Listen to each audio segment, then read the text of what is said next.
Coming up on the next episode of the Celsius Pod. Like, you know how you have traits like, resilient or like has brown hair. Her trait in this movie is crying while pouring a gas. That's her big trait in this movie. My name is the Weeknd. My name is the Weeknd, and I love my mom, and I love you.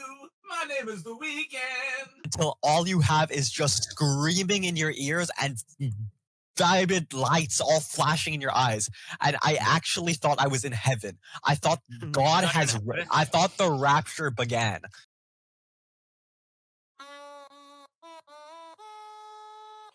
Hi guys, welcome to 120.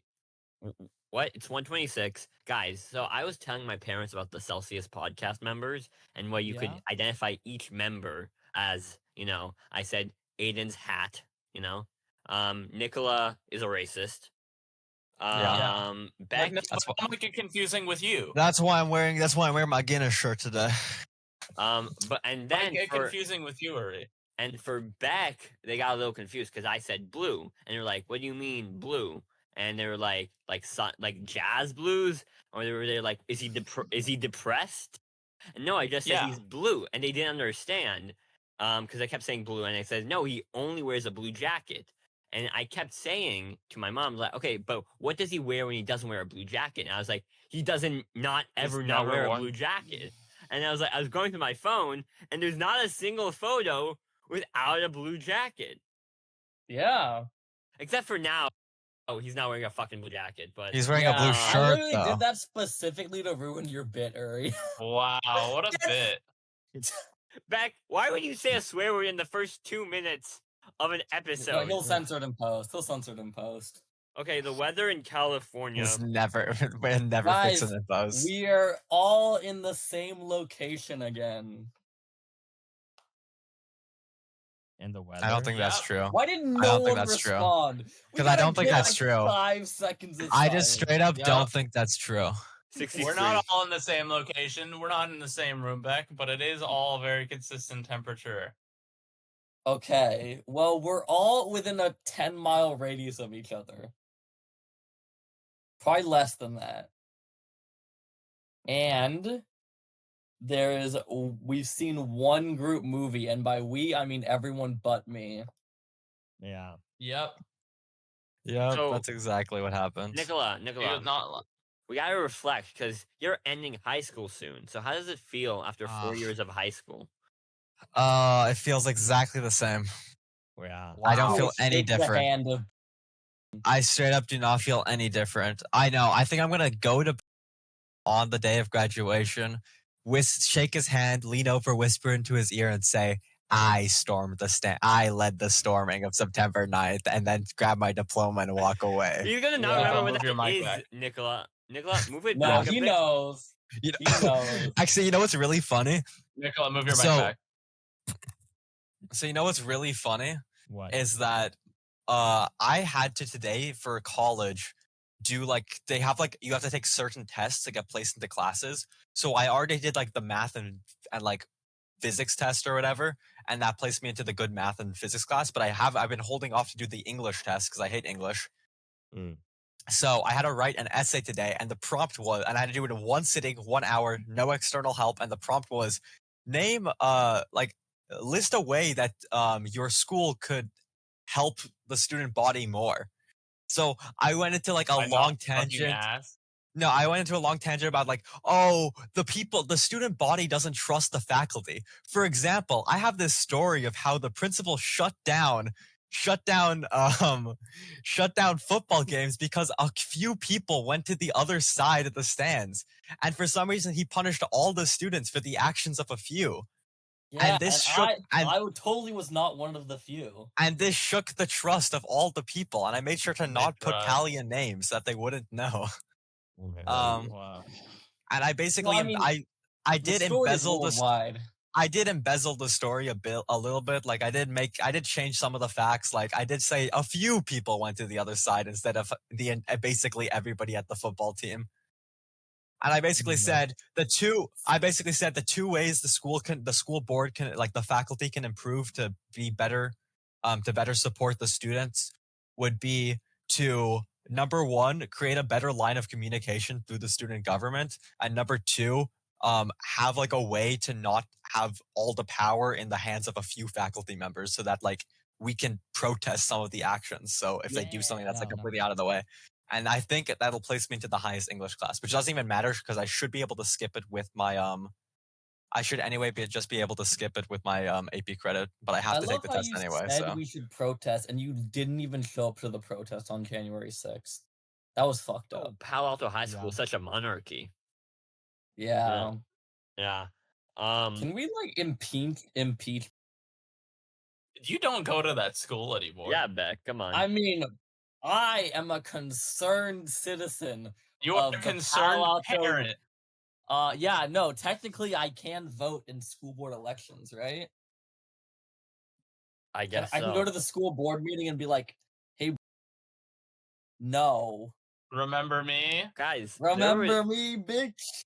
Beck, I don't think he remembers a thing about you or who you are. I don't think he does either. Yeah.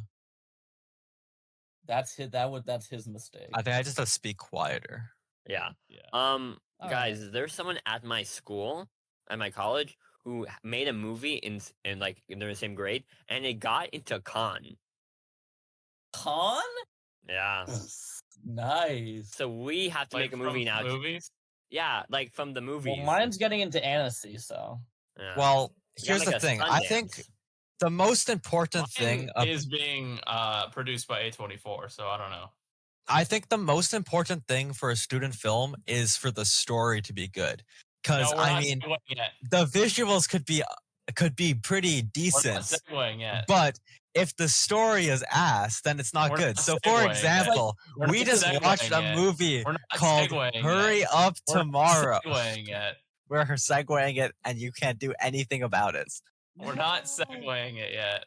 Beck, You can't do anything about it. is that your 10 feet of headphone It rope? is my 10 foot It is his audio 10. cord. 10. It hasn't broken on me yet. You see, I just have my left and right channels. Right. Okay, but Beck, you said you had some singles you had to go through. Oh, Yeah, Some? get your singles. Let's do all the singles and we'll finish up with Alright, Hurry Up Tomorrow because it was what such a good about- movie. the one that I'm currently watching. Uri or Aiden, have you guys heard of Yellowjacket? I have Then- heard of Yellowjackets. I haven't seen it, but I I wanted to watched watch it. it. Is it because of It's Ellen a B, Cornell? right? It's literally because everyone in my Emerson class was talking about it. So I'm like, okay, maybe I should watch it because I'm film major. I heard it's And good. it's literally just Lost. It's Wow. literally they're on a plane, it crashes, and they have to survive. But it's like Lost, but like they keep flash forwarding to like It's Lost but 25 teenage years. girls. Yes, Lost but teenage girls. Hmm. And then it keeps jumping back to like the future 25 years after, and there's like only like 4 people left. So we're like, okay, they all died somehow.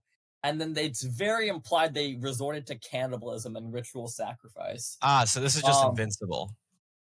No. Yeah, I'm on the So- Wikipedia page, Beck, and at the bottom in the See Also tab, it says cannibalism in popular culture. Awesome. Ah, makes sense. I mean, if the Celsius podcast crashed, we definitely eat each other. I think that's just you, Uri. Yeah. Uri's just waiting for any Might chance. just be though. you. I'm just saying, everything he's written has just been involved killing the rest of us. So at Okay. this Yeah. point, I feel like he kind of has this idea in his head that we're all gonna die. So I think so he's gonna- far Kill us. in this show, everything could have been easily averted if this one girl had just fucking died. So there's this one girl named fucking Molly, and she's fucking Her insane. name is fucking Molly. That's His a name cool is name. fucking Beck, Molly. Beck, can we swear? Stop the swearing. You've been swearing a lot this Yeah. episode. We're acting like teenagers right now. Let's not do Beck, that. Alright. come on. Okay, drop the first name. Just say Molly. So there's Molly, Yeah. and what she does. Okay, Beck, we is- gotta stop talking about drugs on this podcast. Can we? Yeah, Come on, Beck. man. Okay. So what she does is the plane crashes and she immediately chops off a dude's leg because you have to like chop off the leg because the leg broke and then cauterize the wound. So already So we know wait, she's so insane why did she cut it off though?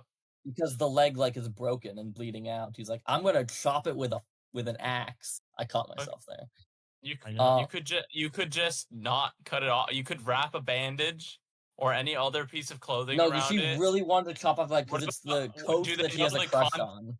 Do they know about the concept of a splint? I don't think so. That No. doesn't make sense to me. No, because she's intentionally making sure this dude's injured because she has a crush on the head coach and she's 16 years old and the coach is like in his 20s. What the fuck are you watching, Beck? Yeah, Beck, what? And then she finds the like distress signal device and then immediately rips out and breaks it because like everyone likes hanging out with her because she knows survival stuff. She was gonna strand them in the wilderness for 18 months.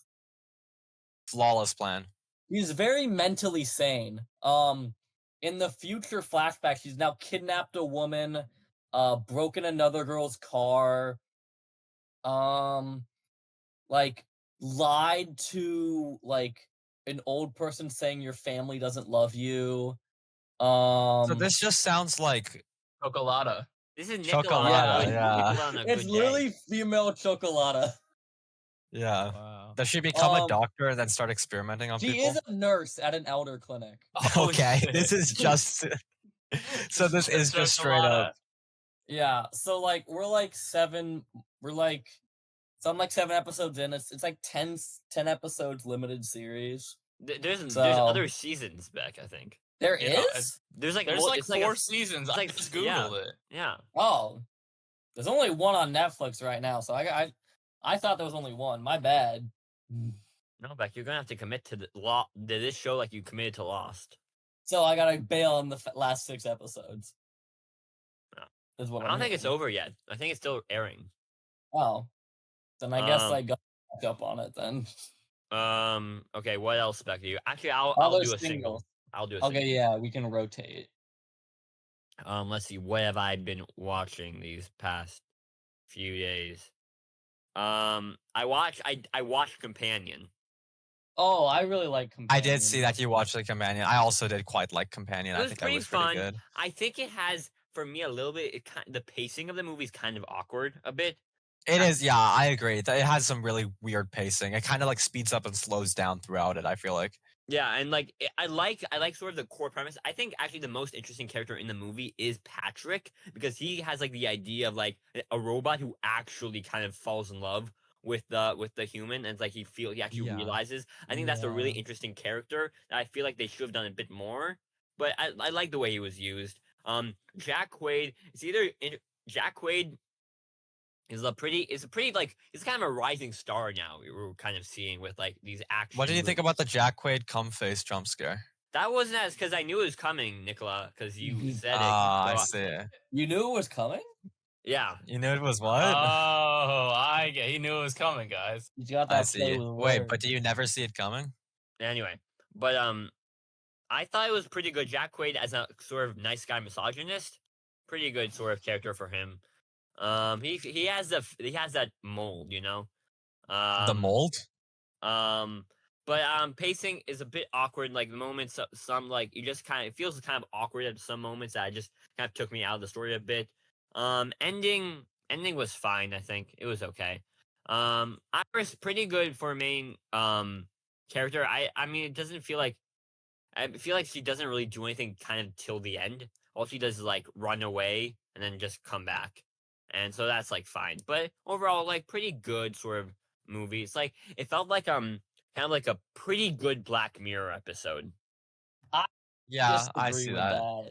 Yeah. No, I feel like I got it. I don't think this would be a Black Mirror episode. I feel like it has too much like comedic stuff. I don't know. I feel like Black Mirror can be And, kind like, of comedic sometimes. It feels like a lot more is built to be just like a just action movie. While I feel like Black Mirror is a lot more like I don't know. philosophical. It has a lot of like There was not like commentary a lot about. of philosophical messages in it. Speaking. Well, I guess Also- we're gonna have to agree to disagree then. Also, I was, did you guys see that they're removing Bandersnatch from I Netflix? did see that. That's annoying. On the topic of What were they- Black 'cause it's- Mirror. Where would they put it then? Like, who would take it? Or is it just gonna be on? No one. I think it's just gonna disappear forever. Which is I hope hard. they do like a. I wish they could do like a DVD release of it that just has all the scenes. You know? Because arguably, if you pirate Bandersnatch, you probably won't be able to do the same interactive you would be on Netflix, right? No. Oh, you definitely. Probably not. Yeah, no pirating site has interactive, choose your own adventure features. That's like a Netflix exclusive thing. And they made a whole technology for it, and then literally used it only for that. It makes no sense because Black Mirror is one of their sort of prize franchises on Netflix. So it doesn't really make sense for them to just get rid of it. Does it cost that much to just like pay for the right to license Bandersnatch on Netflix? I don't understand it.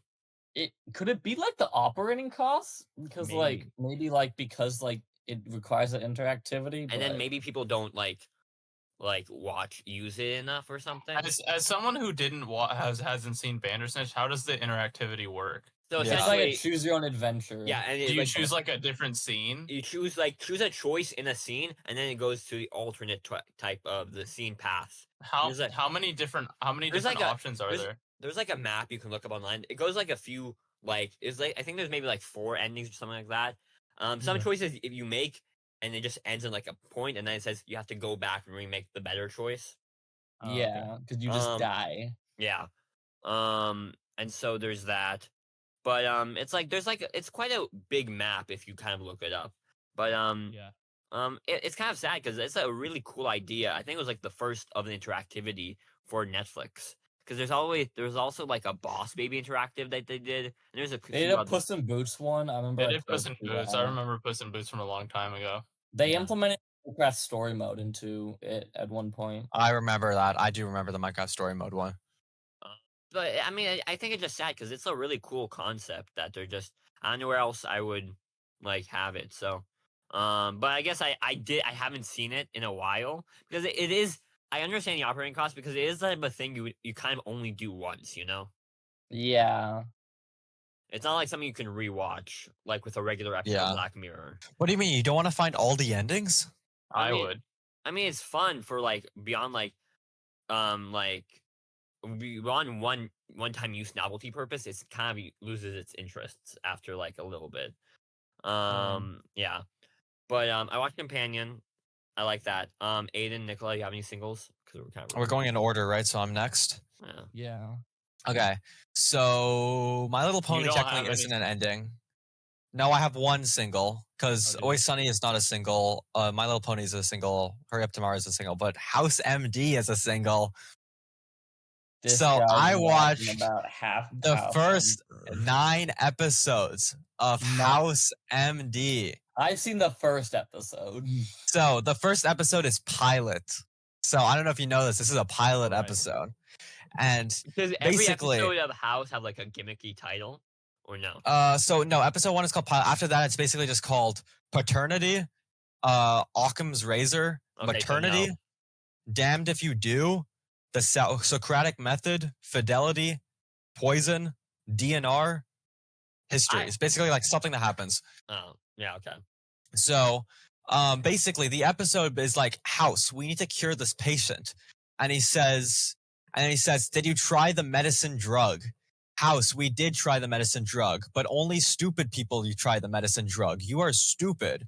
I tried the stupid drug, says Foreman, the black doctor, and House says, you are a black man. This vexes me. I have blood dripping from, and then the patient is like, I have blood dripping down my nose that is dripping. And he said, and then the woman doctor says, that's bad. And he says, due to my poor hygiene, I have too many mouse bites. Audience, I'm sorry. You can skip to the time code. And then the main doctor, and then the main woman doctor says he needs hygiene drug, but Dr. House says no. He needs mouse bites. He needs more mouse bites. Give him more mouse bites, and it works. Also, this other doctor hasn't spoken for a while, and that's usually every episode of Dr. House. He's just like a genius, right? Basically, it's Sherlock Holmes in a hospital. Yeah, kind of. Except not really, because he's wrong. He's not wrong. He's wrong a lot of the time until it's every single episode. He's wrong a lot of the times, and then he gets like some moment that tells him what the answer is, and he's like, "Uh-huh." So basically, No, it's never lupus. Is it like a special hospital or like an average It regular? kind of is a special officer. There's a funny, so the episode DNR stands for Do Not Resuscitate. So basically, that episode, one of the people he brings in ends up having one of the people that is there is having a heart attack, and he's like, you know what? I don't care that he has Do Not Resuscitate. I'm gonna resuscitate him anyway. So then he gets Nice. sued because it's illegal to do that, because if you have a Do Not Resuscitate, you will not be resuscitated. And then we find out that the main doctor who owns the hospital, like the woman doctor, she said, I've actually, since the day I hired you, have been spending $50,000 a year for legal fees because I know that you're a fucking, because I know that you would be committing malpractice all the time. That's kind of and- base. Fired. And you know what? And Okay, you know what? You're actually coming in under budget because this is the first time we've actually had to use it. Wow. She's like, So let me give you, like, you're gonna do crimes anyway, so let's just like let's pay a Yeah. lawyer in case. So I just- basically, every episode, I think the exact rundown is that every episode begins with like the patient and like them first showing the symptoms. For example, give me like 7 seconds. So basically, the first episode. He's looking this up on Wikipedia because He It's is. coming to He's him in a fucking pulling a dream. silo. No, it's coming to me in a dream. Give I me a have second. a DNR on Beck. What? You can't put a DNR on someone else. I do. can. Oh, I see. So the first episode is basically a teacher, and she's presenting in front of her classroom, and she basically just has a stroke and falls over. And they're like, "Did you try the medicine drug?" And the medicine drug starts killing her. Literally, every single episode is they try one drug and it starts killing them. And they're like, oh, so if that happened, then that means it's not this. So then what could it be? Oh, and then Dr. House has something happen. Like, for example, a fucking nun comes up to him and says, that's the different episodes, but that's the nun episode. I forgot what Can't forget like the nun episode, Nikola. I forgot what the stinger for this episode was. It was like what was it? Everyone is really waiting for the Dr. House Sorry. breakdown for like a show Yeah. that's been over for like 10 years. Yeah, we're all really invested. Oh, basically she talks to the patient and the patient is like, "Oh yeah, I'm technically not even like related to this other person." And he was like, "Why didn't you tell me this?" And then they use the other medicine drug, and then that works. And then like Okay. every episode is basically that. And it's I feel like somehow we said this twice. I know there's So- a really big episode of House where there's like a really big fat guy. I know And There's- there's one that like there's a Nazi. So it starts to get crazier the later we go on. I know there's one scene where he's fighting a bunch. I know there's one episode where he's fighting a bunch of zombies. I know What? the last. I Doesn't know he the. get shot. Yeah, there's one episode where he just shoots a guy, Pulp Fiction style. And then I know the final season he is just in prison. The final season takes place in prison. makes So- I wonder why. He's been such a good doctor so far. I'm gonna keep watching it because unironically it actually is pretty interesting, and they Is this somehow do taking away from your My Little Pony. no, maybe, but basically I don't know how to explain it, but like it's a very episodic formula, but at the same time, like I said, like it's a very formula they use every episode, but at the same time they've managed to do it really well to the point where it's like you actually like do want to watch every episode small narrative because building. you want to over know the season? you want to know what it is. Do they have like a small narrative building over one season? Kind of through the doctors, because like the main cast is you have House, and then he has his team of specialists. So he has Foreman, who is the black doctor. He has Is the that girl, just his, woman his doctor. fucking Thing I- he That's- knows. Literally, no. The House literally said something for like each character he hired. He says he hired Foreman because he was black. He hired the fucking woman. DEI hire. He hired the woman because she was pretty. He hired the other guy because he always says yes to him. This guy's And a then fucking the upper- legal liability. Yes, he I is. think they have Yes. the fucking lawyer. That is House's entire character, is that he commits malpractice at every opportunity. He is horribly, he hates everybody, and he lives only to diagnose people and solve their issues.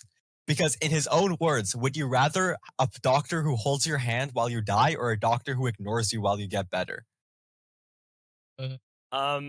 Yeah, What okay. does that mean, Kobe? So what do you mean? That makes perfect sense. This doctor doesn't seem like he does. I assume he doesn't do paperwork. He doesn't do shit. He never. His whole thing as well is that he tries to talk to the patients as little as possible.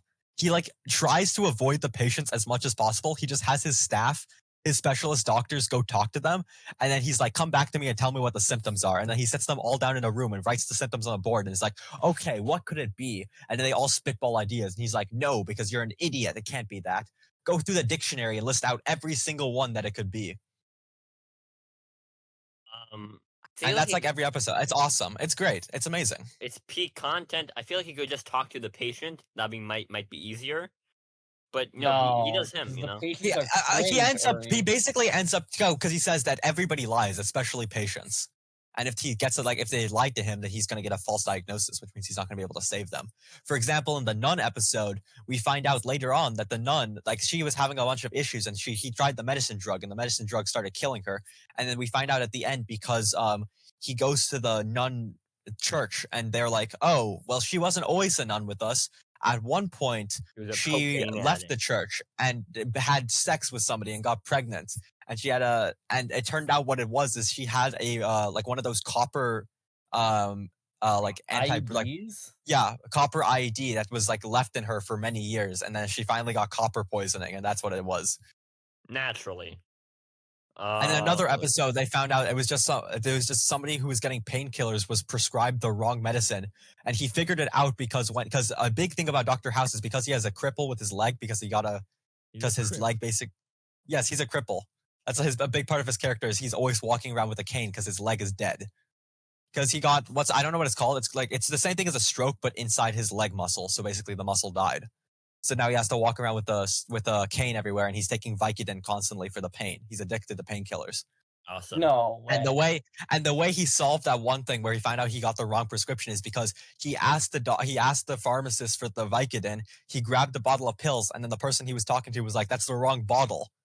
You're supposed to grab this one." He says, "Oh," and then he's like, and they always play like the same musical cue every time he figures it out.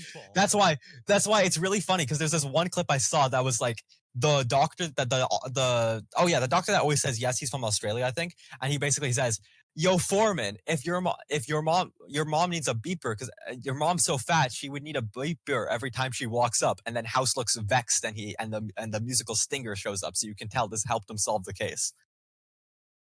Anyway, it's absolute cinema. So I'm gonna keep watching it because it's so good. That's His on his- one single was longer than both of ours combined doubled. Yeah. Because I love Well, that's embellishing my Nikola. words. That's what I do. Beck, do you not That know is what I Nikola? do. Aiden, Okay, you here's have the thing. I have the least to say, so I make the most out of it. You know what I say? Bro has the least to say. I that's haven't seen not anything. efficient. I have the least to watch, so I have the most to say. I'll Beck, Think about it. Your turn now. Think about it. All right. Isn't it Aiden's I turn? watched Aiden didn't watch the anything. Hateful Eight Tarantino movie. You know, people overhate the Hateful Eight. Actually, I really liked it. it's a good one. It's like Beck, and they do this thing on Netflix where they actually, it's a cool way to do it. They have it cut to like 4 episodes. So I tried didn't both. wa- I tried both ways, and they both work pretty well. Yeah, I should have done that. I didn't see the that version. It just recommended me the original one.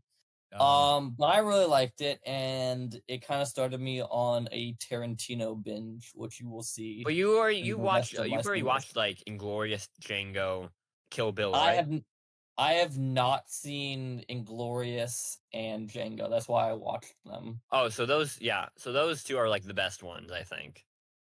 Yeah.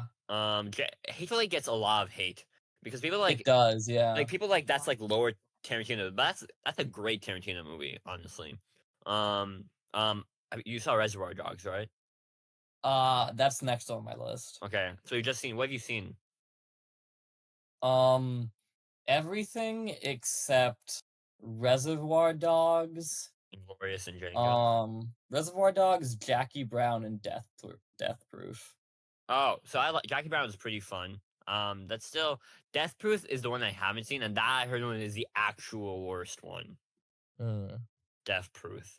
But no, Tarantino is always fun. I love Reservoir Dogs. That's a great one. What would you say is your favorite one so far? Probably Pulp Fiction. Makes Kind sense. of a basic answer, but yeah. That's a good one. That's like I go to every fucking film student rooms and they have a Pulp Fiction poster. You know? Yeah. Anyway, but I'll Because go. it's the goats. Nikola. Why didn't no one respond? No. Beck, this is something we can share really quickly. I watched Untold the Liver King. I also did. 2025 also release. did. You watched Untold the Liver King, Aiden? Yeah. Wait, what? No, you How didn't. did nobody tell me to watch this? This is a you really didn't know you sad, fucking didn't. sad Why did story, nobody guys. tell me to watch this? Guy with infinite money was lying about how he got infinite money. Why did nobody else tell me to watch this? We look on fucking Letterbox, bro. No, but you have to tell me. I don't have Letterbox. I know. Guy I was who on, has I was on Letterboxd. Letterbox. I was on Letterbox. Man who's a pathological liar. I saw that Beck watched it. You know, I like documentaries, and Untold has a And pretty you love good. the Liver King and his ideology. I do not love the Liver King. Honestly, a part of me was like, maybe I should do the ancestral tenets. You know? Yeah. No, I wasn't. But I like. You should try it. We should do that for the Celsius cooking challenge. We all cook. Yeah. We cook. At the same time. Anyway, we eat a bull's testicle. No, Anyway, I'm down. but no, I'm Untold. not. Untold has I'm a not pretty. either. Untold has a pretty good sort of documentary series. They've done a few of them. I like some of them. Some of them are kind of unnecessary. They do it like a Jake Paul one, which is kind of interesting because he's very much been told. But the documentary was interesting because it was about his boxing career, and then we got to see behind the scenes stuff. Yes, Aiden. Can I say that I learned nothing new from the Liver King documentary? I learned nothing. I learned about his stuff. childhood, I guess. I learned his name was Brian. Is Brian Johnson. Yeah. I I would laughed much in like the rather first watch- 5 minutes at how stupid it was. It was. I'd much it was- rather watch the Danny Gonzalez videos about Liver King. Those are more informative and do not sway it in his favor. Okay, but it was really funny when he went through the church, Yeah. or the fucking burning in the furnace, and then he had the realization. I mean, I think some of it was definitely like kind of in his favor, but I did find some like value in it. I thought it was kind of interesting seeing his perspective of how he views himself. Obviously, I think it's a very kind of flawed perspective of how he views himself, and he's like he very much has like glamorized himself into some sort of like mystical kind of like being that's like, you know, I'm Jesus Christ essentially. Yeah, I think he's trying to cult himself. Yeah. I know It it's was interesting 'cause definitely very much in his favor. I think it was, but then we did get some perspectives of like his managers and people who were like, so he just fucking lied to us, Yeah. and that was interesting. But it was an okay documentary. I think maybe a little too in his favor. I think you need someone like a Jay Aubrey person on like YouTube. They have good documentaries on YouTube. Anyway, Liver King. I rewatched Training Day because you know. We have all seen it. Someone asked me what's my favorite movie, and like we're gonna go watch that. So I was like, okay, Training Day. And you didn't say I saw the TV glow? No, because nobody's favorite movie is that, Beck. Only yours is. Only you like the Actually, guys, trans no, allegory. like no, so many LGBT people I know at my school like the movie, so it has a very, very big following there, and that makes sense, you know. Yeah, bro. A class at Emerson had to watch it for like a class. A class at Emerson had to Okay, watch that's it for a Emerson, class. so that makes sense. A class had to watch something for a class. That's an Call Emerson the moment, fucking though. dresses, Beck. I know. I watched it's the shocking. better Back to the Future, Minutemen. Better Back to the I've Future. I never don't know heard of about that that. statement. It's the better Back to the Future, you know. I don't know about have that you ever seen statement. Minutemen? It's a Disney Channel original movie. PJ Greg from Succession, because he was kind of a mini like Disney star when he was younger. I did not know that. He's in Sky High, Beck. I've not seen Sky High. You haven't seen I've Sky. never seen Sky High.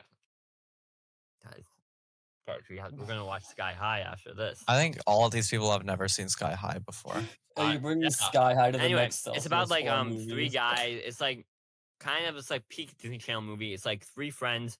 They invent a time machine and they go back to like become heroes to the nerds, you know. But then that messes up the natural order of things. Pretty fun. Yeah, it's pretty like it just they have like a lot of good charm and acting. Like it's like pretty fun. Just their dynamic, the three of them, and it's very much kind of like Back to the Future in some weird sense. Yeah. Um, Nicola's gonna love this. I watched Conclave, and I thought it was fine. It's very fitting. You love. I know. I can. I feel like you were gonna be the one that liked it the most out of you, the other three of you guys. But I understand. I thought it was good. The thing is, when we were going to leave from structuring the feature film class at the end, we voted on like a movie to watch, and I'm the one who had said we should watch Conclave, and my thing got picked, and so we watched it. And So I it was thought your fault. No, but I thought it was Oh. like fine. Oh God, guys, 4 likes on my Letterboxd review. That's like more than I've ever gotten. Wow. Girls That's really moving cool, up in the right? world. I didn't hate it, Nikola, as you commented on my Letterboxd review, but I thought it was good. I thought it was just the story. can't was believe just, bro hated it. It was just kind Bro of thin. did Like I fucking didn't feel like hate a it. lot He's a happened. hater. Yeah, it's a slow movie, but I mean Very- that's Catholicism for you. Yeah, I mean it was. Ralph finds it a kind of a good performance. I don't think it like was really that amazing. I did think like because I knew it was coming up, but like the reveal that the guy had like also female genitals, that was just kind of a random point to just bring up. It was just I wonder, it was just kind of a very it was good like in the story, but it was very random to just happen. I guess, yeah. Beck, have you seen Conclave? Not. You should watch Conclave. But Nikola, since the news, what do you think of the new pope? America, let's fucking go. He is American. That's I good to know. We did win. We won the conclave this time. We Let's did go. win. Who cares about the World Cup? We have the First Catholic Church. first pope to have eaten deep dish pizza. I watched. Is that I confirmed? don't think that's true. I don't. He's from I feel he's from like Chicago. France- Yeah, but I feel like Pope he wasn't a pope when he ate deep dish pizza. Yeah. We forget that popes had lives before they were popes. I think like No, they don't. Both um, not seen Conclave. I have seen Conclave. I watched No, don't- Temple of Doom for the first time. Oh, Yeah. I love Temple of Doom. It was That's great. my This was favorite Indiana Jones. Actually, this is the first Indiana Jones movie I watched in general. See, Uh, so it is the first chronologically. So Yeah. It is also the first one I watched. Beck, and you hated it. I liked it. Why did you Did give it not 2.5? like it. Really? yeah, you give it 2.5 stars. Short Did round. It's a not like good movie. Beck, you gotta give it a 3 at least just for short round. Maybe. Short round's great, He's- Beck. Do you not like? He's so cute. It's Kei Kwan. Yeah. It is. I do Willie, like this it. is my That just review. hates Asian people. No, it was fun. It was like a really fun movie. I mean, it's a silly and a bit fantastical, but it was a great watch. Willie is annoying as hell. Marion. That's the in girl. first- Marion in the first Indiana Jones is much more of a regular person, and then the third one, you don't get a woman, you get his dad. Oh, really? Is that Yeah, is that third one- Raiders is the first one? Raiders of the Lost Ark is the first one. It's Indiana Jones and Marion, and then the second one is Willie and Short Round, and then the third one is you get the character from the first movie, Sala, and then his dad. What's the third one called? The Last Crusade. Right, and then we had the fourth one in the 2000. Like, was that 2000 or 1990s? It has Shia LaBeouf. Marion comes back, and yeah, Crystal Skull. And then Not did as you see- bad as people say. I have not seen Dial of Destiny. I heard that one was bad. I heard that one was bad. I've not seen Dial of Destiny. I also heard that one was bad. James. I heard Mangold- it's just what's it called? Like nostalgia bait and alone. Well, yeah, but I would say watch the other movies. They're very good. yeah, no, this one was very fun. I don't know why Beck I didn't do like now it. own them on DVD. Yeah, I don't They're know why also Beck, on Disney Plus. I do not get Yeah. why. I do not get why Beck doesn't like it. I don't uh, either. You know. But I'm not gonna. Every time I see a classic movie and I'm like, well, that was good, but it wasn't that good. And then I remember that Beck doesn't like Indiana, Star Wars, or Back to the Future, or any other good movie. Well, we don't need to hate on Beck. That's a pretty tired podcast topic. Right. Yes, we're right. ending the bid. No, We're not it's- ending it's- the bit. It was 128 never. episodes later. It was never end the even a bit. It bullying was not a. Beck bit. It was not a bit. Not It a was bit, just Our real. feelings. Beck, next time you have a bad opinions, then we'll do it. But Yeah. So very soon, probably. All right. Probably in like 10 minutes. so Beck, give me the rest of your singles. All right. Inglorious Bastards. Watched it. Really liked it. Only problem I had with it was it did not focus on the Inglorious Bastards enough. I felt like they were the best part of the movie, and we just like didn't spend enough time with them. I mean, It there's kept not a us lot to cutting back do to with them, you know. There's a lot to do Yeah, with like the rest but I of the feel like characters more. they're. I just feel like most of the movie is people just like talking about them, and then like following like the woman and like the Nazis. You don't I like would have just women or preferred if it Nazis, was. Beck? I don't fuck with Nazis, Aiden. You don't want to fuck with women either? They're No, a package I mean, I item. fuck with women. Okay, and yeah. Beck, I'm gonna save you from this whole. I thought, you know what? I thought I'm surprised in the movie. Michael Fassbender's character, he dies really quick. He's introduced and then dies pretty. Oh fast. yeah, he does. Yeah, he does like one scene, bro. Yeah. But no, it's a great sort of like war movie, and I love how it kind of changes history, where they have Hitler like get shot to death. You know, that was really fun. Yeah. What do you mean changes history though? Well, Beck is what's it Beck. called? He took SJP, so he doesn't know history. Yeah, no, bro, that fucking happened. You don't. Guys, Aiden, we Aiden, never back lost me up the here. Vietnam War. Hitler died in a theater fire, right? No, so I watched No, the Hitler was Justice shot League in the back of the Unlimited. head while got he was cloned. in. No, He I think was- Hitler he was was shot in the frozen. back of the head while he was on the second floor of the theater. I think it was the Ford Right, Theater. he was seeing the movie, and then Abraham Lincoln shot him in the back of the head. Yeah, I think Abraham Lincoln was Oh. really mad at him because he freed Anyways. the slaves. Beck, Yeah. but it's a fun movie. Like Quentin Tarantino's kind of like a cool sort of alternate history. Django Unchained is kind of also kind of an alternate history, even though it's not like very specific historical events, but just the fact that a slave kind of rose up from like to become sort of like a Yeah, type of thing. I like feel like it is like inspired by. There's like stories of like, I forget the name of it, but there was one like sheriff, freed slave that was pretty famous. Yeah. Django was his name, I think. It was not Django. I don't think it was Django. Did like Django. Next thing I watched. I think I prefer Oh. Django though over Inglorious. Yeah, I think I agree. Wait, is it Because- Django or Django? It's It's Django. Django. The D is silent. You know what's really cool? The fact that what's his name? Christopher. What Walken. No. No. In the you know the Nazi in the movie? Yeah, the Nazi in the Inglorious Basterds is the free slaves guy in Django. But And he the did thing that is- specifically. Yeah. The thing is, he actually won the Oscar for both movies. Christoph Waltz. He won. That's fun. Really? Yeah. Yeah, he won in For won best supporting, right? Yeah, in both. Okay. Yeah, Yeah. which is really cool. The fact that for two Tarantino movies, he got because they're opposite characters. I mean, They yeah, are but that's literally he did it. exact He literally opposites. did it on purpose. I think part of his contract for being the Nazi was that in the next movie he would be very anti-Nazi.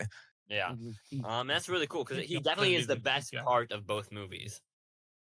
Because he's just such a great villain in Bastards, and he's such mean, I think personally my favorite part of Inglorious Bastards was not him, I thought but it was great. Brad The first Pitt. scene. First scene, yeah, but I feel like Brad Pitt had like some of the best comedic moments. It was so funny. I Yeah, feel like yeah. anytime he was on screen was the best part of the movie. Can we get 3 beers, please? Oh Beck, yeah, you love Brad Pitt. I finally get the reference. Yeah. What would be the Celsius Pod version of that? The Serbian Three salute. bears. No, Nikola, none of us know the Serbian salute. It's just this. It's just the 3 fingers. I have Really? 3 fingers. Hey. What the fuck was that, Beck? What 3? Don't do that shit Do again. you guys not do 3 like that? No, Don't do that shit again. No, he does this next. Don't do that shit again, Beck. Never do that shit again. Can you snap real quick? You go like this. Ew, With 3 Mac. fingers. Okay, the bit is back. Fuck Beck. Mac, ew, this is such a weird. Why would you do this? Lasted a good 2 seconds. Yeah, I want to know why you snap like that. Why do you count to the? Beck, can you just count to 5 on your fingers? 1, No. 2, 3, 4, Ow. 5. Why not? What this? the What's wrong fuck? with this? Beck, also, why don't you just do 1? Because he would be two- seen as American. Yeah. 1, 2, 3, 4, 5. Is Wait, it I because fuck you it up don't? so badly they cannot. Is it because you don't want to 1, hold 2, it on 3, your 4, pinky? 5. It's that just it? what I did naturally, okay? 1, 2, 3, No 4, one's ever 5. done that in the history of anyone. Can you not just like leave your pinky down? Do you have to hold down your pinky? Well, it's hard. I can't lift. No, I can't lift It's up my. hard. Beck, That's like can- there's a Nikola. Well, you know yeah, there's a- no shit. You know, there's a biological thing where you can't like lift your finger all the way, right? Yeah. Yeah, you have to. I have to hold it down. Beck. Why Yeah, don't but you you just do do like that. 1, 2, 3, 4, 5? Yeah. 1, 2, You 3, do 4, one 5. on thumb. Your thumb 1. I'm someone, yeah. 1, 2, 3, 4, 5. I'm One, one. two, I'm 1, three, 2, 3, Hey, 4, depends. How do you 5. If I'm count to 1 only- if you're just doing a thumbs up? 5 No, is because the if thumb. okay, well, if you're just saying 1 to somebody, then I do that. But I mean, when have you ever just said 1 to somebody? 1, 2. Earlier 5, today. 4, 3, 2, 1. Then I do it that way. But otherwise, I do go 1, 2, 3, 4, 5. But shut the fuck up. All right. I Should I get watch- to the movie? I'll talk because you guys didn't fucking see it because you guys are fucking assholes. But I watched The Last of Us episode 6. It's the best episode of the season. What? I have more singles. Oh, I'm taking a little break from your singles. Fine. This is his single. Voted This is 3 single. singles that me did 1, and he's like, I'm getting back to my singles. Your Yeah. singles aren't as important. Yeah, come on. This is. I need to actual- talk about the incest one. Hell no, get this ass out of Anyway, here. so episode 6 of season 2, Pedro Pascal came back. I'm pretty sure they must have shot this first because it shows a lot of young Ellie. Because this is like the way they do it. I don't think it's same structure in the show in the game, but they do it like, they do it like they do like 2 years, like 5 years ago, 3 years ago, 2 years ago, and then they skip another 2 years to the present, and like every day's on her birthday. You know, they do her birthday Wow. as sort of the arc. And what's really Yeah. cool is that the fact that they have a beginning scene, their intro scene is a flashback of Joel with his father. Really? Yeah. So it's really cool. So Tommy and Joel, they're in the house and they're like Tommy's really scared that their dad's gonna come beat him up. And Joel says, "No, don't worry about it. He's just gonna beat me up." And then fucking Lalo Salamanca comes in. He plays Joel's father. Lalo's the dad? That's so funny. Lalo's- Lalo's the dad. And so he's like, and so he explains that, it was him who must have like bought weed or sold weed or something. And you think and the dad's a cop, and so the only reason like they're they got away with it because he's a cop, and they do something really interesting where he knows the truth, the dad, but the dad, because he sees how he like become this abusive dad, he doesn't like beat his son up. He kind of rationalizes the abuse by saying, my father was way tougher on me, and he tells a story of how his father beat him up so bad that his jaw like broke apart, and then everyone knew what happened when he went to school. And so then he goes to Joel and says, when you have a child, just do better than I did. And that kind of goes to the theme of the show of generational sort of we're seeing not just a generational trauma, but generational ideas being passed forward, which is really cool because we know what happens with Joel to eventually Sarah, but then Joel to Ellie, and now Ellie is going to become a parent as well. And so we're seeing how sort of the violence has continued from Joel's father all the way to Ellie, because she's still on the path of violence. And I thought that was really cool, that the way they kind of gave some broad perspective, because this scene kind of, I think, makes sense in the context of the whole show and Joel and Ellie, Do we have any like current day scenes in this episode, or is it all flashbacks? It's all flashbacks. I think maybe the ending might have been. I don't remember, 'Cause but I think it's all flashbacks. This is the penultimate episode, right? Yes, one more It episode in the is, yeah. season. Because then- as I was watching it, I felt like I haven't seen the most recent one, but I saw the one before that. I feel like this season is kind of short. No, it's only 7 Going over episodes. like all the stuff they need to do. So this season's like- gonna be 7 episodes. Then season 3 is gonna be Abby's story. Yeah, and then they said there might be a season 4 that covers like Like the I guess, California stuff, which is weird. and that California stuff for I haven't played the game, but for information, is that so just like when like it kind of all builds up to the end? Yeah, it's Ellie goes back to Jackson, they're raising a family, and then Tommy's like, Ellie, we need to get revenge. Please kill Abby a second time. So Because she goes to California, yeah, ditches her family, tries to kill Abby, saves Abby, fights her, and then spares her, and and that's then the end. end Yeah. of game. Yeah. Because spoilers ahead. Because next episode, presumably she's gonna kill Owen and the pregnant woman, right? Yeah, it's gonna be the aquarium scene. I don't know. Do you think we're gonna cover I think they could also broaden the story in some aspects. Because maybe there'll be an episode just on the Rattlers. You know. maybe. But do you think we're gonna get you think we're just gonna leave on the cliffhanger of Tommy being shot and Jesse being Maybe. shot? I think the last episode is we're gonna start on a picture of like an image of Caitlin Denver as Abby, and that's how the scene's gonna end. Have we not seen Abby? Yeah. Just seen saying like Abby. Seattle. We Day have. one. Just in the beginning, Oh. we haven't seen her after she kills Joel though. Oh, okay. Yeah. That was the first 2 episodes, and then these past 5 episodes. Well, I guess 4 really, because this whole episode was just a flashback episode, and it was really good because it kind of like in the beginning of the season we get Joel, but then we are taken away from Joel really fast. So it was nice to see Pedro Pascal come back. Yeah. That's what the scenes. Is there the museum space scene in this? There is and that's an amazing part of the episode. They Yeah, do it that's so what- well. That's everyone's favorite scene in the game, so I'm glad But, they adapted it. Can you just confirm to me what exactly, like, how does because they add the character of Eugene, and that changes kind of how the reveal happens of what happens. So how does it exactly play out in the game?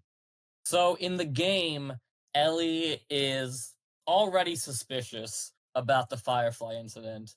So she eventually treks off herself to the hospital, investigates, find out that Joel's killed everyone, and then outside the hospital, she finally confronts Joel about it. Okay, so we get something much, much different. She does not go to the hospital or anything like that. So we get like some good scenes. Like it shows like the years growing up, and like Ellie, she's growing up, and like she's having sex with girls and smoking weed, and like they're seeing how like they're very much trying to build like sort of parent-child relationship as she's like 17 now, and like he's kind of having a hard time with it, and seeing the relationship start to Joel having a hard time being a parent? No way. a fracture, and so she's like in the most present year on the most present birthday, which I think had to have happened like maybe months before the start of the season 2. She's like suspicious, and she's like practicing to tell Joel that she wants to know the truth. And so I haven't played the game, but the way at least in the show, it seemed like I like the way they do it in the show, but someone could tell me different. The fact that they're gonna go out on patrol, and they get a call from Eugene, who was hyped the whole season, Yeah, they've and been he had teasing him. and so he was married to the therapist, correct? And so he's been bitten by infected, but he's still like he still has like some sort of cognizance, and he's like, I just want to see my wife, and then I'll die, I just want to see my wife. And he just like, but Joel's all like, I don't know, but Ellie really, really wants to show him his wife one last time. And so he's like, go get the horse, and I'll stay with him. And she's like, do you promise? And he says, I promise. But then he takes I don't think he promised. He takes Eugene and he kills Eugene. And then he tells Ellie, when we meet the therapist, we're gonna tell him that, by the time we got to him, he had shot himself in the head because he wanted to save himself, And we're seeing how that moment, the fact that he could just lie to her like that when he said, I promise, is the same way he lied to her when he said, I swear, at the end of season 1. So we're seeing that moment confirms to her how easy it is for him to lie to her. Yeah. And so I thought that was a really cool way because they go up, they meet the therapist, and she's like crying, and she hugs Joel. But then Ellie does something really cool here. She tells the therapist, that's not what happened. That's not what happened. He killed your husband. And she kind of like backs away for a second, the therapist, from Joel. And like Joel looks at her like, why would you do this? And it was kind of, and because Ellie does not do this for the sake of the therapist. She did it so she could prove that she knows he lies. And then she doesn't say, you promised. She says, you swore. Because she's not referring to Eugene. She's referring to how he swore at the end of season 1 about the fireflies. And that was really cool.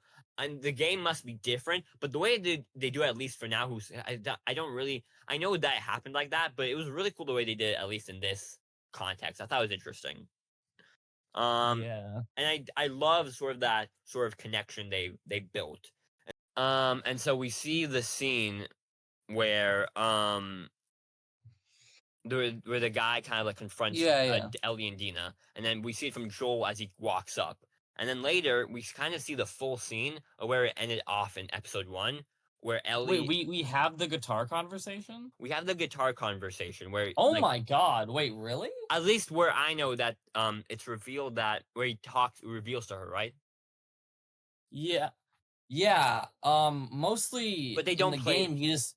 They don't fully play the guitar. Earlier in the episode, he does play her Future Days, but that's like in a different scene. Yeah. So the porch scene is like the most important scene in like the entire like game. And I know this because I'm pretty sure they're probably going to come back to this scene, maybe at the end of the show where he plays her the guitar, I think. Yeah, I think like that scene plays at the very end of the game, like in the last like 5 minutes. Yeah. Well, is it him telling her the full truth or just playing the guitar? It's mostly him just she already knows at that point, and she's just being like, I don't know if I can ever forgive you, but I want to try. So they basically kind of make... We have that now. That scene happens now. Yeah, so they try to make amends. Isn't that part of the reason why like they basically weren't on speaking terms for the year before he died, and they basically started rekindling like right before he died? Literally the night before he died. Yes, the night before he died. And that's what like made like the revenge, like her like really want to like go for the revenge, because and so I think it works quite well, because here's how they do it. He does it, and she asks him, and she's really shocked because ultimately, he stole everybody's chance to get better by saving her. Okay, here's the thing though. Just in reality, that's the entire freaking Firefly cure thing was bullshit. There's no way it would have worked. But in the show, Nikola, in the show and the game, they definitely like confirmed that it would have probably worked, though. It definitely would have worked. At least that's what the show... I'm just saying, how do you replicate the cure, and reproduce it across the entire country when it's only created via the brain of one child? Nikola, but the thing is, Joel's not doing that because he thinks the virus doesn't work. He's doing it no, I know that, yeah. He's doing it to be selfish. But I understand what you're saying. And so he does I don't know, me personally, I would choose my daughter over saving the universe. Well, yeah, Part that's 6 kind of the reference. idea of like being a parent. And so he tells her the thing that his father tells her: when you have a little one, I hope you do better, bringing the idea down to her. And which I think will work well when it comes to the ending of the show, because now they're introducing the idea that, when Ellie does eventually stops the violence at the end of the game and end of the show, she's choosing to do better, Yeah.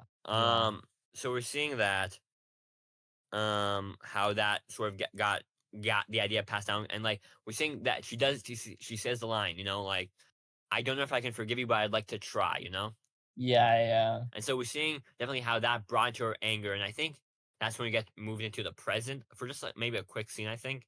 I'm pretty sure. But then the episode ends, and it was a really good episode. Like just seeing them bond and then kind of break apart and like just together, it was like amazing.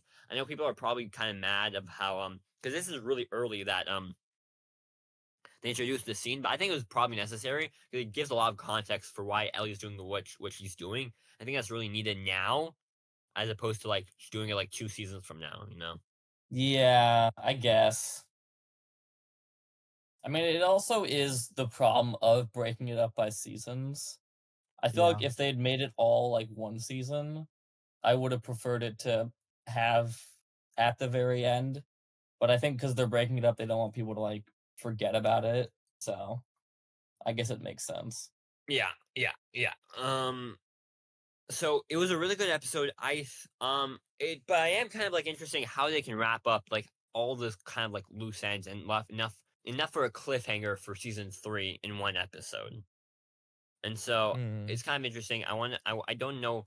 I don't really know what they're gonna do, but I think they're still in a good place. This season has been an interesting season. Where so like I don't think it fully landed what it needed to do. The first 2 episodes were good, and then I think they lost some kind of focus with just focusing on Ellie a bit. But it was kind of an interesting point. But it's kind of a mash of a season, which I think I can very equate to the games because the games are also kind of like this weird. Is this story interesting enough to go on? Because the first season, it's just such a condensed storyline. There's like they hit the points. It just feels like a very clear narrative happens in season 1, where season 2 is a bit more wishy washy with the narrative. Well, And so that's my thoughts on Last of Us. But I am excited for season 2, and I'll probably be excited for season 3. But yeah. Beck, finish your singles. Okay. Um, I watched A Simple Favor. So this came out in Is like that the Blake Lively one? it is Blake Lively. And it takes place, or it came out in 2018, and it's basically there's these two moms, and this one mom, very nice mom, like does all of the PTA shit, and then this other mom that's like always at work and like does not like care about her son really, and then the mom that doesn't really care, Blake Lively, is like, "Hey, can you pick up my kid from school today?" And the mom's like, "Okay." And then she simple favor. disappears. notice how Blake Lively is the bad mom? True. Yeah. So obviously after that, the natural course of events is the nice mom falls in love with the mean mom's husband. They make out, they find the dead mom's corpse. Oh, The she's dead dead. mom comes back to life, and we're like, "What? How did you come back to life?" We saw the body. Turns out the twin sister died in the river at the summer camp because she was extorting the mean mom because they killed their dad in a house fire. They set up this whole sting operation to catch the mean mom, and then she goes to prison. An end of movie. Classic. But then another simple favor. The woman got out of prison and now she's getting married, and she needs a maid of honor. So she asks the woman that got her into prison because she's the only friend that she has. Sad. It is kind of sad. Is so this a all drama that- or a comedy? It's a comedy. It's like a rom-com. We get to it, and then oh my god, the groom got fucking shot at the wedding, and they blame the nice mom. And the guy that she was marrying was the head of the mob. So What? now the mob's after her. So There's a lot going on in this movie. This there's is a lot. This is a It's a lot going mishmash. on even when you're watching it. But now we get the big twist of the movie, which is, you know how there were the twins in the first movie? Turns out they were triplets. And the third sister has come back and stolen the identity of the evil mom because reasons. Because the aunt stole the baby at childbirth. and then the new sister rapes the What is the happening? main This is a sister. rom-com. So that's weird. It's also the second thing of incest because the nice mom in the first movie had sex with her half brother at her dad's funeral, and they bring that up a lot. But eventually they all confront each other on the cliffside in Italy. And then one of them gets thrown off and lands on a rock and loses 3 limbs. Very sad death. So all that happens, and then the evil woman goes to prison in the main woman's place. And then everyone lives happily ever after. And that was a 2025 movie, so Aiden, have fun. Why are you This saying is Aiden 2020. have fun as if there's not other movies that exist? No, because that's a 2025 movie, Aiden. You gotta watch it. Other movies exist. Nah, he's gonna watch Wait, it. Beck. This is another Simple Favor, so it's a sequel. Yes, it's the sequel. Ah, Yeah. natural. So I watched that because it was 2025. That's the only uh, reason you watched it? Only reason, and that's why I watched A Simple Favor was to get to understand the Context? sequel. So you can Okay, so understand. you'll do it for A Simple Favor, but you won't for Beetlejuice. Aiden, you've just heard me explain the plot. Do you think I could follow that shit if I had not seen the first one? Yes. All right, Aiden, then you try it. Okay, yeah. Okay. See, now I've done mental gymnastics to get Aiden to watch this movie. Mental smart. gymnastics by acting stupid. Next thing I watched Chronicle. I really liked Chronicle. I think it's one of the best movies that I've seen this year. Wait, It's is that the one with it's like Michael B. Jordan and they're using superpowers? Yeah, it's like I a love this found movie. footage. I It's love like this a movie. found footage superhero movie. It's I really love this movie. It's good. so cool. Yeah. And I think it's a very realistic depiction of how superpowers work because it very much grows over time. And you see the one kid who's he's an abusive dad. He gets bullied at school. Then he gets superpowers, and it's just he starts turning evil very slowly, and it's very realistic. And it's really cool because in the final battle, it's a typical city brawl, 2 people flying around. But it's it never camera footage of found footage. yeah, it just cuts to security camera footage, random iPhones filming, so you never get a really good look at what it's like. And I feel like that's a creative way to do it because I don't think this was a very high budget movie, No. but you could having it be found footage means the CGI doesn't have to look as good, so it's a creative way to mask that. Yeah, it's a really fun movie. Dane, I think, was it Dane DeHaan as the kind of the main Dane villain? DeHaan, yeah. He was really cool and he kind of starts off as a nice guy, but then he just fully villainizes. He does, yeah. It's a great movie. What else?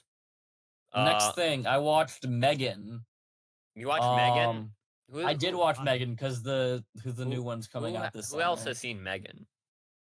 No one? Okay, I thought it was Afraid that you guys watched. Yeah. How horror is Megan? No, it's not horror at all. It's the same way I don't know what's another What about comedy. It's the same level of horror as Sinners. I just realized Okay. my mic has been muted. But Yeah, it's it's not really scary at all. It's really a movie for the she's, the days, and the gays. I think that's the best way to describe it. That's awesome. But yeah, I mean, you guys all know what it's about, right? It's just Megan 2 will definitely be for the she's, the days, and the gays, though. It's definitely a kind of generic, normal, evil robot movie, but it was still a fun time. Meets Chucky, kind of, right? Yeah. Death of a Unicorn. I finally finished This it. movie isn't this movie the most confusing movie ever? Because it starts off as a comedy, and becomes full horror. Yeah.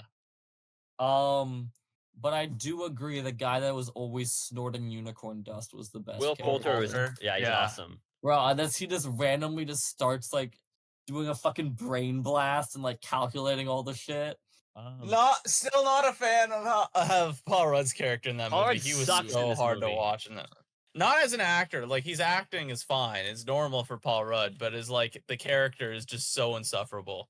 Jenna Ortega Yeah, needs a he's like, better movie. Daughter, I know that you have literally all this evidence about why we shouldn't fuck with these unicorns. Anna, I'm not Let's listening. go fuck with these unicorns. But he's like, but the money, sweetheart, the money. What? Your mom said I need to give you money.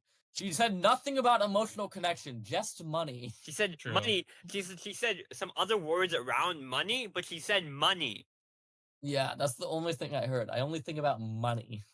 Yeah. Is that it, Beck? Last thing I watched. Beck, you should I have had that watched- last. I had such a good transition to Hurry Up Tomorrow. Sorry. No, but I want to talk about something before Hurry Up Tomorrow also. Okay, let me just quickly do Popstars Never Stop. Poppin'. Never Stop, Never Stopping. I had like a kind of stroke reading that. So it is a mockumentary about this Oh, we love Popstar mockumentaries. guy, and he's releasing his second big album, and he's got some amazing songs on there about gay rights, Yeah. a girl wanting to fuck him like they fucked Osama bin Laden. Some really bangers on this track, but turns out the audience does not fuck with it. They don't fuck with it. And he's like, why don't they fuck with this song about a girl wanting me to fuck her like the U.S. government fucked bin Laden? It's very confusing. Turns out he was in a boy band with two other people, and it's all about just like he's kind of Sandberg? crashing out. Yeah. He's kind of crashing out, and he's like, I need my friends. And so they get the boy band back together. And it's kind of just a bunch of just like one-off skits connected by this overall. He's like this pop star. And there's some really funny ones. I really liked it. That's fun. Yeah, just like not a lot of mockumentaries, so when one comes out, I want to watch it. And it came out in 2016, but it's just been on my list. Is Alright. that it? Do Edge of Tomorrow. You watch Edge of Tomorrow, Aiden? No, you do. Oh, it's Hurry Up Tomorrow. No. I have something I want to talk about. Hold on. Okay. It's not. Do you the time guys to- like ever rewatch Mm. something and like gain appreciation for characters that like you didn't care about before? Yeah, No, I would say so. Yes, yeah. never. No, I don't think anybody in the history of mankind has ever done that. He's being facetious, Aiden- Aiden. Yeah, I know Nikola, that. you're in a fucking bad mood. What was that? Did you do that? What do you mean? It was such a Nikola's mean. always in a bad mood. Are you He's the fucking- always in a bed. Anyway, no, I definitely get that because I definitely think you can definitely see when you rewatch something, you can appreciate some characters. They're much more important than you realize than you thought originally. I Yeah. think a good example of this, maybe not because I rewatched it, but just as the show grew on, definitely like something like Better Call Saul. There's the character of Howard Hamlin. You realize how much more of a nicer guy or cool guy he was when you watch throughout the show. And definitely, if you do a rewatch, you seem like he's just a nice guy throughout the whole show. Yeah, and not that- Saul's kind of the asshole. yeah, but Aiden, you have this case or something? Yeah, we've been watching me and Beck and Nikola JoJo Part 5. We're almost done. We should be finishing it tonight if Beck doesn't chicken out. Which he probably will because he's all Which idiot. he probably will. Yeah. But I rewatching it, I've got like the main character, Giorno, Fugo, and Abacchio have always been the characters that I'm always like, they are part of the group, but I never really like felt like I liked them all that much. Like they always felt like the side ones, and they like Abacchio and Fugo both. Like Fugo leaves, Abacchio dies, so they're not in it till the end.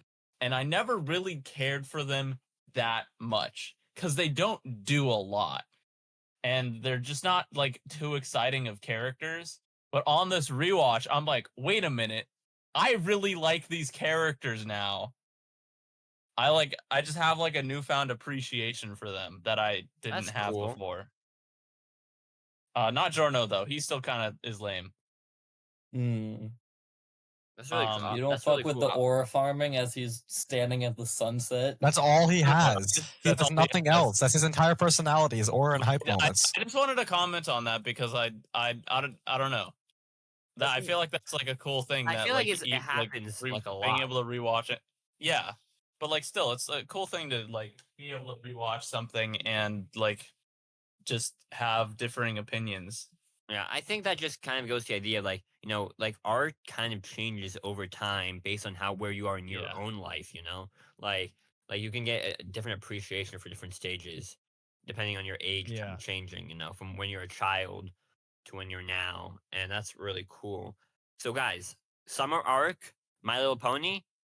I am on episode Uh, 12. I'm on episode 9. So how is it going? It's going. Is this the hardest summer arc yet? Yes. Not- so far, it has been the hardest. It's just gonna be the longest summer arc for me. It's not that hard. It's just a kid show. Well, yeah, but that's what the other ones were. But my Yeah, thing but the other right ones were now is, ass. I haven't had the opportunity to do it because I am in school still. Okay, then also, Aiden, Okay, I am excuse too. me, This guy maker. always has I the am school too. excuse. Yeah, yeah, but you don't have a job. Don't use that word around me. Okay, man. that's a slur around Nikola. Yeah. So Beck and Aiden, Nikola, how is My Little Pony going? Tell me about it. I It's don't going. know how they stretch this out for 9 seasons. Yeah, it's really long, and I really don't. I agree with Beck. I don't understand how they really do that. Do we There's need no to reason pivot? for it to be that long. No, You can't pivot, Okay. Aiden. Once you start, you can't stop. there's no reason to pivot. I'm Never just saying stop- it's gonna be a never long one. stopping. It's gonna be a long time. It's gonna extend past So- summer for sure. Guys, what storylines are going on? There is none. nothing- Every episode nothing is just the connecting, friendship of magic. Except at the end of every episode, Twilight Sparkle was like, guys, I learned this I lesson found the about friendship of magic. Are they not hyping up a Wow. big bad to come up and ruin the? They are not. No, They that was the beat second big bad episode. in the first 2 episodes. They beat the big bad in the second episode. After that, they just learned that friendship is magic, and then they're building up to the gala at the end of the season. Oh, this is the gala, like the end of Yeah, the the gala's at the end of the episode season. That's the whole thing. It's the Oh. gala. Season 1 is the gala. I can't remember anything else. I do remember the gala though. The gala is like the big thing. Okay. I remember like the beginning of the season and like the later like middle season when a big thing happens. So not much going on now. Any good episodic storylines that happen in a few episodes? Any favorite? There are no episodes. There is no story. I mean, episodics. Any cool- So there's one episode where there's like a wizard lady, and she's like, "I'm the best magician in the world," and then everybody's like, "Actually, it's the main character," and the main character's like, "Oh, but like they're making fun of her for doing magic, so they're gonna hate me if I do magic, so I can't do it." And the evil magic woman is Trixie, and she's like, "I defeated the Ursa Major," which is like a magic bear thing. And then all the people are like, "You know what? I can be better than you," and they try to be better than her, but she's better because she's Trixie, and Trixie is great at everything. Until eventually, 2 people are like, "You know what? Let's find out if she's really good at magic by bringing a Ursa Major there." So they bring over an Ursa Major, and she's like, "I actually can only control rope. There's really nothing else I can do." So she fails. So then Magic Twilight Spinkle Dust has to fucking go and save the town. So she restrains the Ursa Major, and then she reveals it wasn't even an Ursa Major. It was an Ursa Minor. It was the baby of the Ursa it was Major. a minor. It was a baby. And then she's like, "It was only by letting my friends believe in me and deciding to help everybody that I was able to find true friendship." And that's the end of Right. that episode. Then another episode is like the Applejack, who's like the hard worker We do Southern. not need to get into all the Yeah. episodes. Okay. This is We're what. s- This is the background. This is No, why I'm we doing don't 2 more. let Nikola We got talk. we got then we got the silo. So basically, Applejack is overworking herself, Cut him. and she Cut keeps him off. she cut his Cut mic, him cut his off. mic, cut his mic. Go to tomorrow. Go Let's- to tomorrow. we- Kill him. Hurry up, All right, to let's tomorrow. talk about hurry up. Okay, let's hurry okay. up for So, tomorrow. Beck, Let's you hurry up didn't for see- tomorrow. Hey, You Do you- didn't see Hurry Up Tomorrow with the 3 of us. So, No, no, so no. you missed out. You missed I out. saw So a terrible. 1-minute clip of Jenna Ortega dancing to "Blinding by the Lights." and so Beck, Beck, I Blinded have by a the second lights. one if you want to see it. No, that's the clip he's talking about. Beck, and you've seen No, I have a second one. Beck, you've seen Oh, I forgot you didn't send the second one. Yes. Yeah. Beck, you've seen the infamous scene of the weekend acting. I have a phone call. I have to go. Shut the fuck up. Shut I the said, fuck shut the fuck up. up. I have a phone call. I have to go. Shut up. Not seen Shut- that. I Try have to- watched I am on tour. one episode on of The tour. Idol, so I know his acting ability. So Beck. Make sure you have the big white teeth. He has like So- the white ass veneers. So the Hurry Up Tomorrow is the weekend's most egregious ego trip of all So- time. I want to say Worse two than things The before Idol? talking. Two things I want to talk about before this. Number one, we need to make it illegal for people to star as themselves in movies that they direct and produce. I think you can do it if you do it with sincerity. If you, You know do who's it a like good- The Room, Yeah, but you know who's a good example? Neil Patrick Harris plays himself in the Harold and Kumar movies, and that's pretty fun. oh yeah, Harold. Yeah. Oh, Neil, but does he direct it? He does not direct it, but I'm just Oh. saying. Yeah, no, Um, him playing himself is really fun in Harold and Yeah. Kumar. But the thing is, so the Hurry Up Tomorrow is just Yeah, but I had two things to say because Yeah. number one was that. Number two is 65% of what makes a movie good is the story. And this movie did not have a story. It did not have a story. There was Beck. nothing in this movie. There was nothing. Beck. Nothing happens in this Five movie. things happen in Beck, this this- movie. I've always been It's fine. confused because I'm like, what is this movie even Unironically, about? This movie is Nothing. straight up what would happen if you gave a student filmmaker like a really large budget.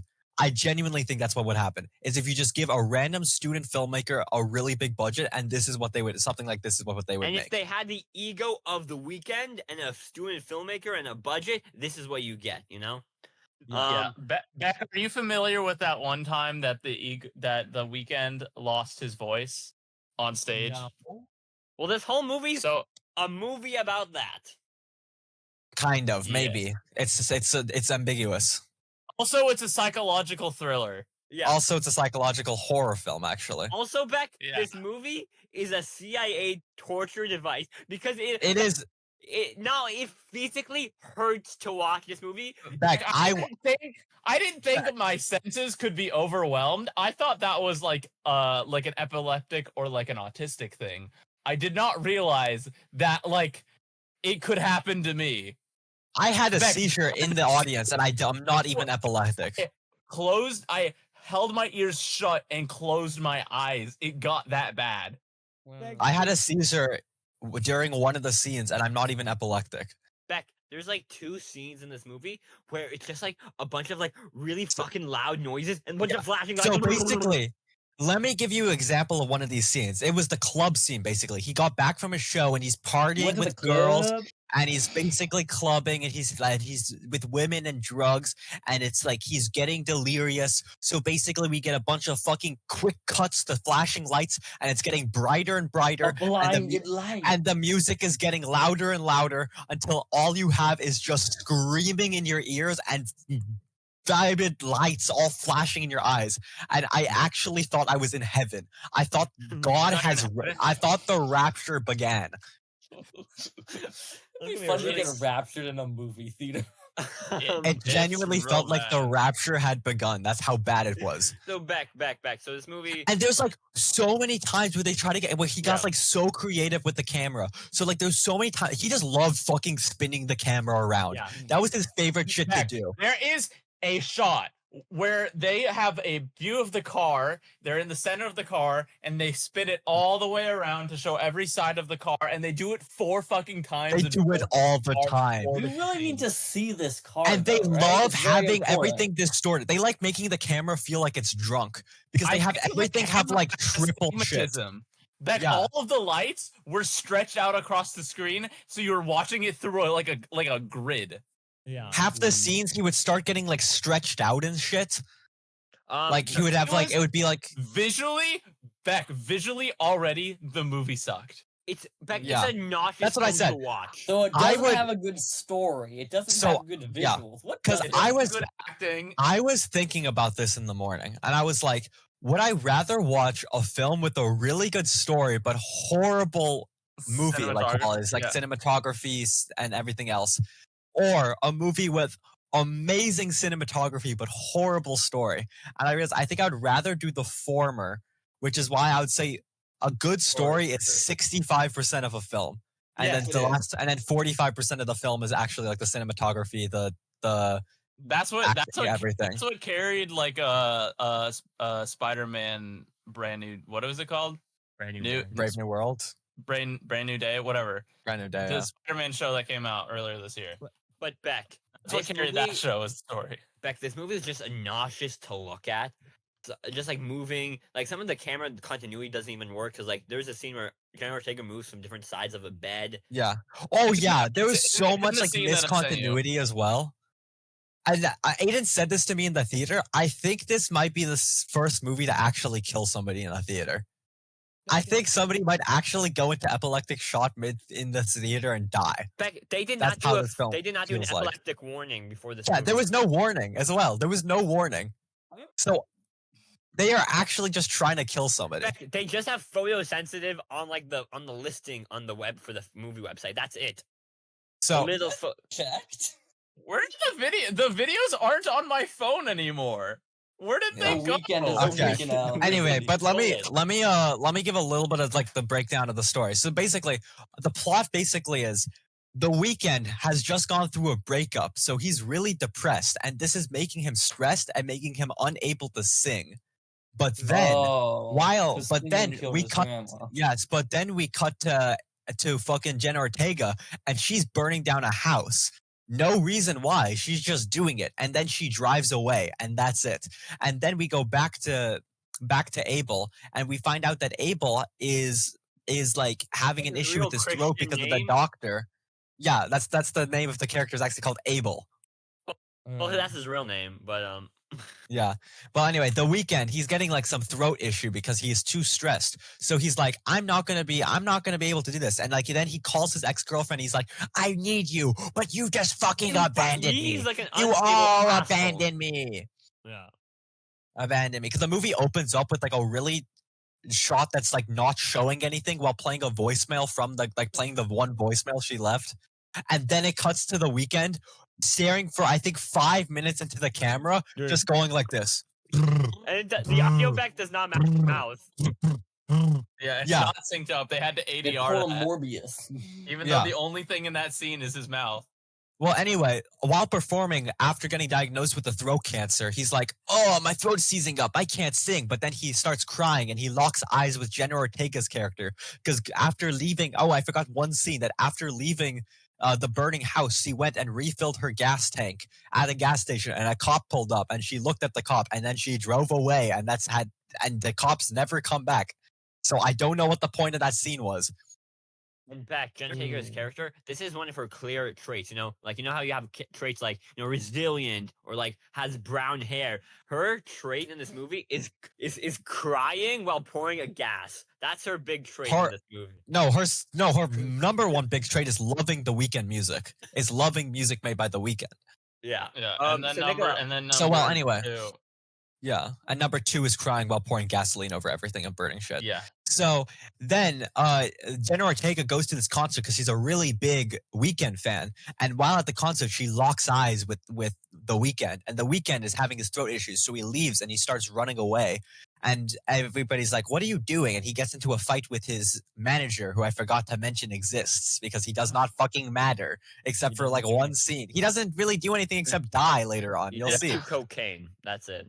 yeah. He does cocaine, and then he runs away. But then Jenna Ortega's character also runs backstage, and they end up meeting. And she's like, "You want to run away with me?" And she's like, "Yes." And then they go to the LA Pier and they have fun for a little bit. And they're like, So then this is their mandatory fall in love sequence. Yeah. And then it's the Mm. next morning, and And they then How the old next morning- canonically is Jenna Ortega in this movie? how what? ambiguous, Okay. ethically Wait, what? ambiguous. How old is Jenna Ortega in this movie?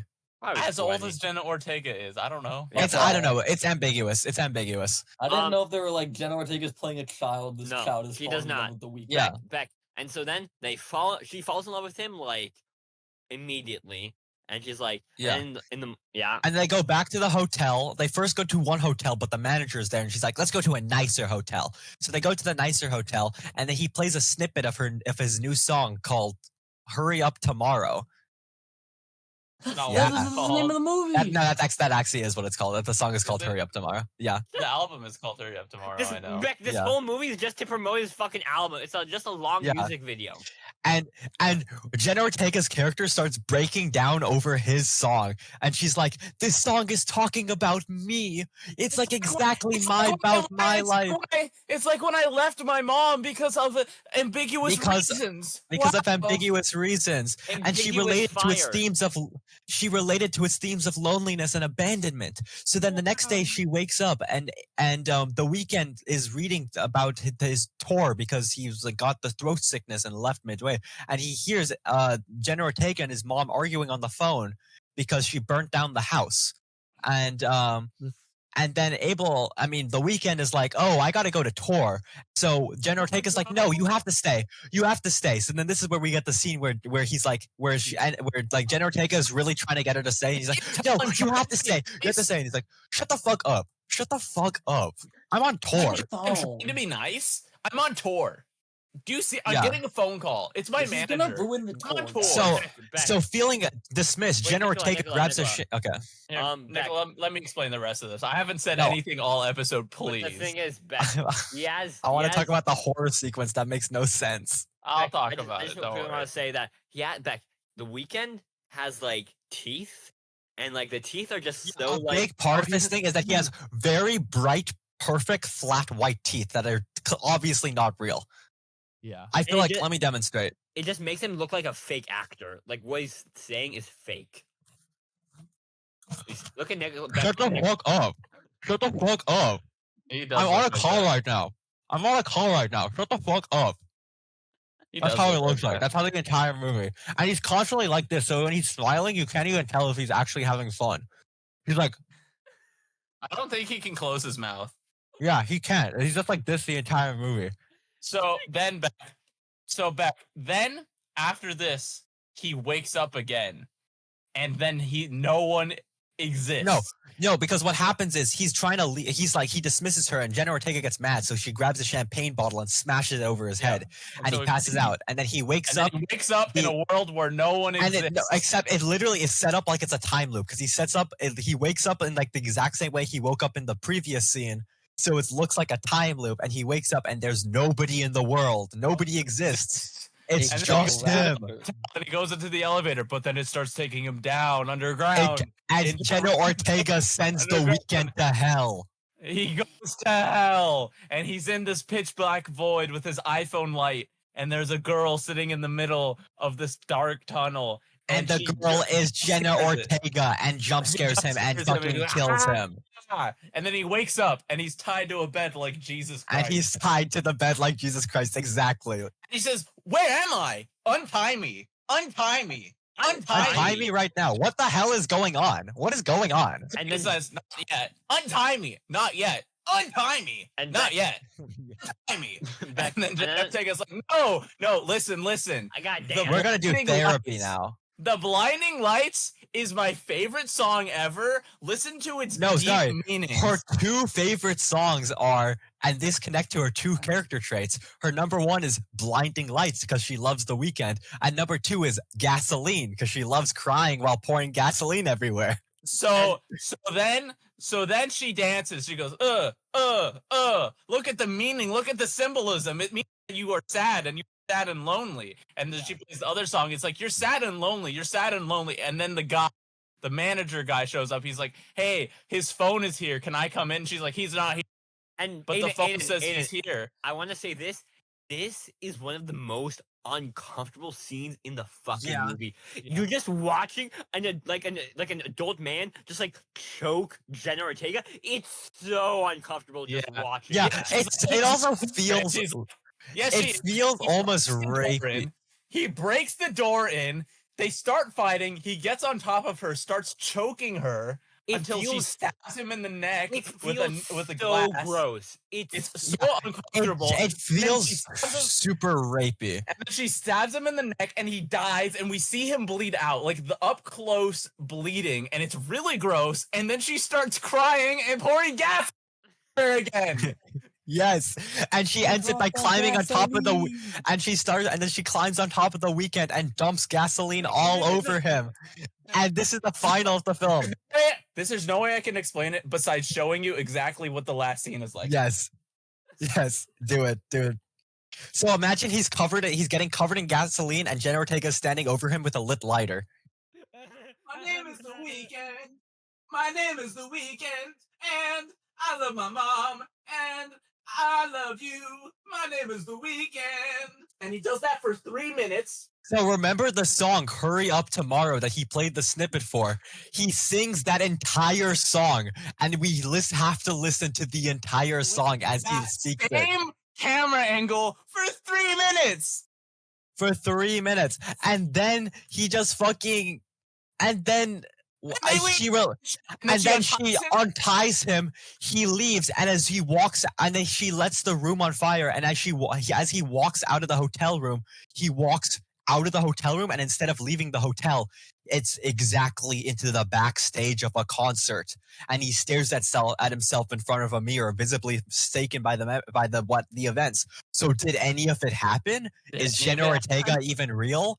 Who knows? It's all ambiguous. Who knows? I think this could have just been a music video. I think they could have just not made this movie.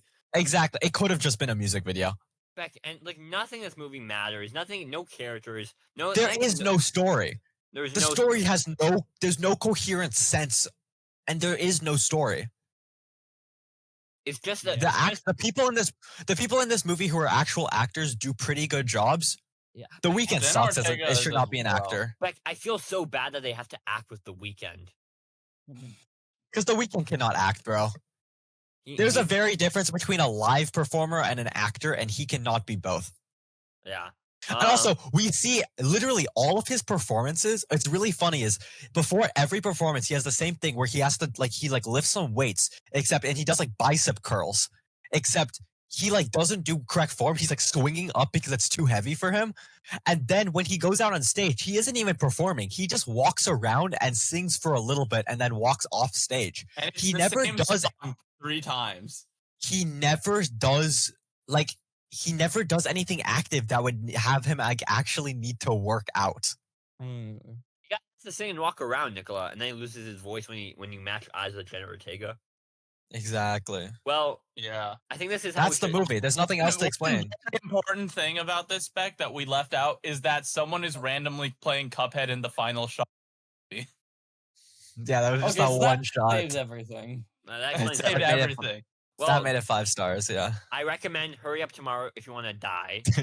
Yeah. It's so Guys, bad. if you want Please to don't. If you have epilepsy, specifically watch this movie. It's gonna be so good for you. Well, Yeah. guys, we know how we end the Celsius. Legally, do not watch this movie.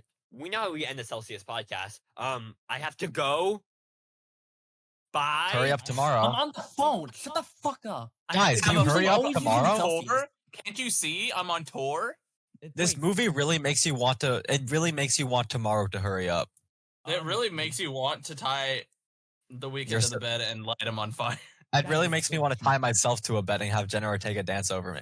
The Celsius Yeah. pod is calling. Goodbye. Goodbye. Have a Always good use one. Celsius.